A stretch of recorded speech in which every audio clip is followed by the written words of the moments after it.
Hello and welcome to Moments in History. I'm Linda Shenton-Matchett, author, speaker, and history geek. While researching my stories, I unearth tons of intriguing information that can't end up in my books. So I've created this channel so I can share those tidbits with you. I really appreciate you stopping by to watch. Our most recent episode discussed 4 American women who broke into radio broadcasting during World War II.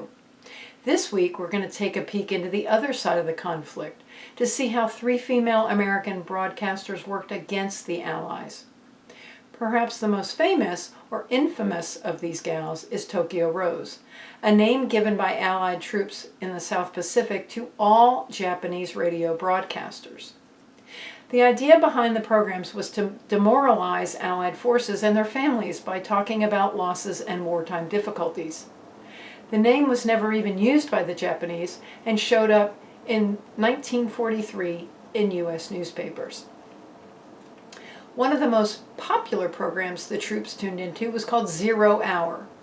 Broadcast in English, it beamed news and music over the airwaves of the Pacific Theater. Despite its efforts to undermine and discourage the soldiers and sailors, the men made sport of the program, perhaps because of how obvious it tried to be. "Greetings, everybody," said one broadcaster in 1944. "This is your little playmate, your bitter enemy, Anne, with a program of dangerous and wicked propaganda for my victims in Australia and the South Pacific. Stand by, you unlucky creatures, here I go." In September 1945, Tokyo Rose stopped being a symbol when Iva Toguri Diakino, a Japanese American who had been stuck in Japan when the war started, came to light. She'd traveled to the country to visit a sick aunt, but been trapped just before the attack at Pearl Harbor because of a paperwork problem that would not allow her to board the ship home. While trying to return to the U.S. in 1945, she was arrested for being the real Tokyo Rose. Born on July 4th of 1916 to Japanese immigrants, as a U.S. citizen, Iva was unable to stay with her aunt's family, and help from her parents wasn't possible because they were interned in Arizona. She refused to renounce her U.S. citizenship and was classified as an enemy alien, but was finally able to get a job as a part-time typist for Radio Tokyo. A short time later, she was recruited as a broadcaster for 0 Hour. Working with Australian officer Major Charles Cousins, who had been captured in Singapore, the pair tried to sabotage the program by making its message a farce and as harmless as possible. Cousins would later say, "With the idea that I had in mind of making a complete burlesque of the program, her voice was just what I wanted. It was rough, almost masculine, nothing of a femininely seductive voice. It was the comedy voice that I needed for this particular job." Iva took on the handle Orphan Anne and read Cousin's scripts in a joking manner, sometimes even warning her listeners that the show was propaganda. "So be on your guard and mind the children don't hear," went one introduction. "All set? Okay, here's the first blow at your morale. The Boston Pops playing Strike Up the Band." In the weeks prior to the Japanese surrender in August of 1945, she appeared with less frequency. And by then, she had married Portuguese-Japanese man named Felipe Diakino and was looking to return home. She remained in dire financial straits, however, so when 2 American reporters arrived to Japan and offered $2,000 for an interview with the famous Tokyo Rose, she naively stepped forward to recount her story, resulting on her arrest on suspicion of treason. She would remain in custody for over a year until a government investigation concluded that her broadcast had been nothing more than innocuous entertainment. She made another attempt to return home after her release, yet anti-Japanese sentiment in the U.S. remained high, and according to a couple sources, there were several influential figures, reportedly among them legendary radio commentator Walter Winchell, who began to lobby the government to reopen the case against her. The campaign worked, and in 1948, Toguri was arrested and charged with 8 counts of treason. In October of 1949, a jury found her guilty of 1 count of treason. She was stripped of her American citizenship, given a $10,000 fine, and sentenced to 10 years behind bars. She served 6 years at a women's prison in West Virginia before being released in early of 1956. She reunited with her family, settled in Chicago, and began working as an employee at her father's business. But her reputation as Tokyo Rose continued to follow her. She was faced to fort off a deportation order from the U.S. government and received no answer from repeated presidential pardon requests. Finally, in 1976, 2 of her key witnesses from the trial admitted they had been threatened and goaded into testifying against her. She got a raw deal, one of them said. She was railroaded into jail. Around that same time, the foreman of the jury said that the judge in the case had pressed for a guilty verdict. As a result, she was pardoned by President Gerald Ford in 1977. Unfortunately, her husband was repeatedly denied entry into the U.S., so they ultimately divorced in 1980. Iva passed away in 2006 at the age of 90.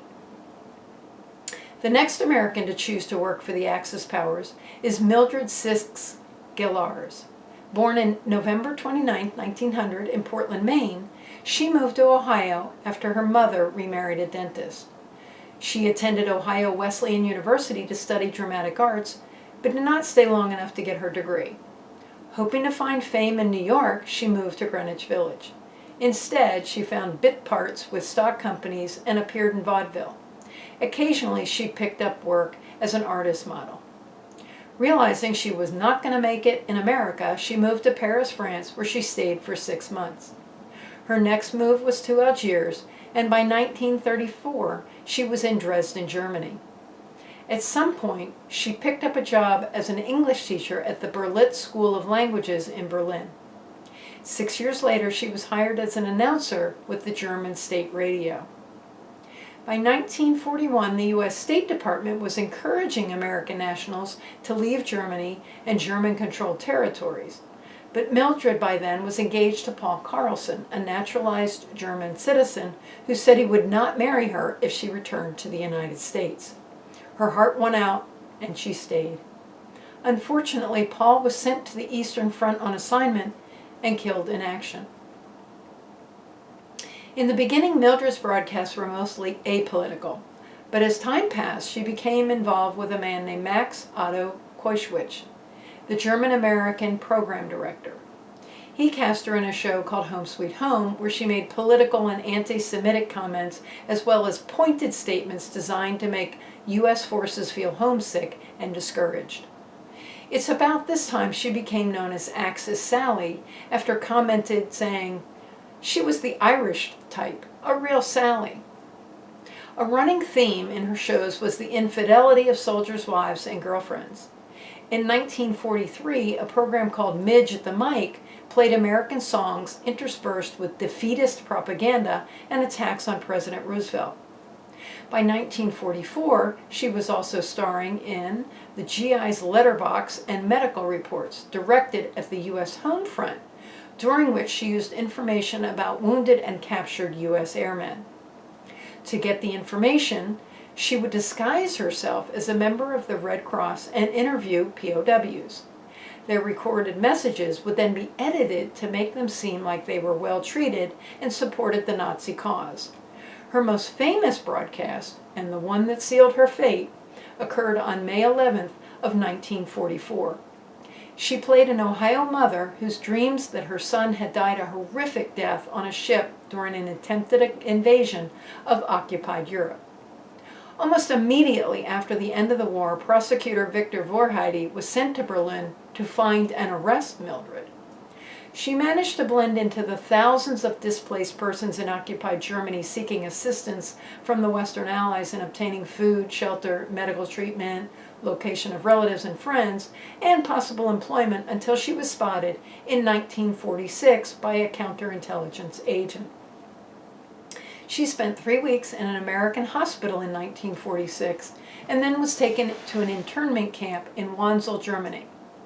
Around Christmas time 1946, she was granted amnesty and released, and she obtained a pass to live in the French zone of Berlin. Later, when she traveled to Frankfurt to get her pass renewed, she was arrested by the army and kept for more than a year. At the end of that detention, she was flown to the United States and incarcerated in the Washington, D.C. District Jail on August 21, 1948.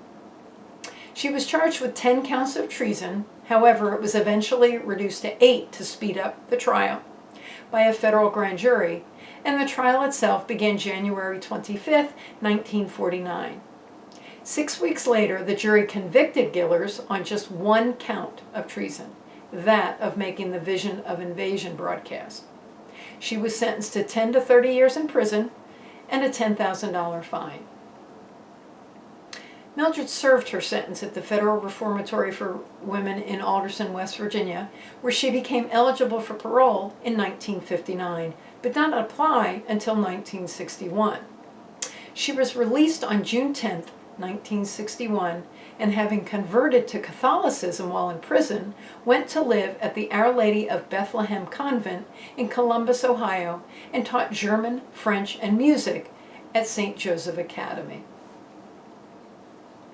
In Italy, American-born Rita Louisa Zucca was also known as Axis Sally. Rita started out in New York City, where her father owned a very successful restaurant. She alternately worked the family business and attended a convent school in Florence, Italy. By 1938, she had chosen to remain in Italy and had secured a job as a typist. To prevent her family's property from being taken by the government, she renounced her U.S. citizenship. Interestingly, even though Rita lost her job in 1942 for copying an anti-fascist pamphlet, she was hired by the Italian National Radio to emulate programs like were being done in Germany. Paired with German broadcaster Charles Godel, they produced a program called Jerry's Front Calling, where Rita's trademark sign-off became "A Sweet Kiss from Sally." Broadcasts combined typical attempts at morale busting with intelligence provided by the German embassy. On July 8, 1943, the night before the invasion of Sicily, Zucca's broadcast told those wonderful boys of the 504th Parachute Regiment that Colonel Willis Mitchell's Playboys, the 64th Troop Carrier Group, are going to carry you to certain death. We know where and when you're jumping, and you will be wiped out. The Allies advanced north, and Zucca retreated with the Germans, broadcasting then from Milan. Her final program ran on April 25, 1945. She headed to her uncle's home in Turin, but was found and arrested 6 weeks later. To the dismay of the U.S. government, they were unable to prosecute her for treason because she had given up her U.S. citizenship prior to broadcasting. Instead, she was tried by an Italian military tribunal on charges of collaboration. Sentenced to 4.5 years in prison, she served only 9 months after the Italian government declared a general amnesty for collaborators in 1946. However, Rita was barred from ever returning to America, and she lived out the rest of her life in Italy. I hope you've enjoyed today's moment in history. If you want to learn even more history, please stop by my blog, found on my website at www.lindashentonmatchett.com. And please consider subscribing to the channel and click on the bell icon to receive notifications of new episodes that generally release on the second and fourth Friday of every month. Thank you again for watching, and have a great rest of your week.